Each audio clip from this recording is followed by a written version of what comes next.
দেখো বন্ধুরা, আজকে স্বাস্থ্যসাথীর কার্ড পেতে অনেকটা দেরি হয়ে গেল। কেননা স্বাস্থ্যসাথীর কার্ড আমরা আজকে পেয়েছি, অনেক রাত হয়ে গেছে। তোমাদের দাদাভাইয়ের ডায়ালিসিস হয়ে গেছে 2টোর সময়। যেহেতু স্বাস্থ্যসাথী কাজে আমাদের ডায়ালিসিসটা হয়, তাই স্বাস্থ্যসাথী কার্ডটা না পাওয়া পর্যন্ত আমরা বাড়িতে আসতে পারবো না। তার জন্য স্বাস্থ্যসাথী কার্ডের জন্য আমরা বসে রয়েছি। আর আমরা 6টা 4টার ট্রেনটা পেয়েছি। এই মানে ট্রেনটা দাঁড়িয়েই ছিল। খুব দ্রুত তোমাদের দাদাভাইকে ধরে দুইজনের হাতে ধরে নিয়ে এসে আমরা ট্রেনে উঠেছি। কিছু করা ছিল না, লেডিসে উঠতে বাধ্য হলাম। আর এই যে বোনটাকে দেখতে পাচ্ছ, এই বোনটার মারও ডায়ালিসিস হয়। বোনটার মাকে একটা অন্য গাড়িতে করে, ওদের ওখান থেকে একজন গাড়িতে করে ডায়ালিসিস আছে, তার গাড়িতে করে পাঠিয়ে দিয়েছি। বোনটা যাবে কৃষ্ণনগর, নামবে। আমি কৃষ্ণনগরে নেমে ওখান থেকে অটো ধরে যাব নবদ্বীপ। আজকে অনেক রাত হয়ে গেলে খুব কষ্ট হচ্ছে, খুবই অসুবিধা হচ্ছে। আর যেহেতু লেডিসে উঠেছি, তোমাদের দাদাভাইকে একটু বসার জায়গা দিল না।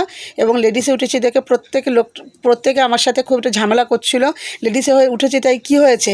যখন টোটোতে, অটোতে, বাসে যাও তখন জেন্টসের সাথে যেতে পারো, আর লেডিসে উঠলেই দোষ।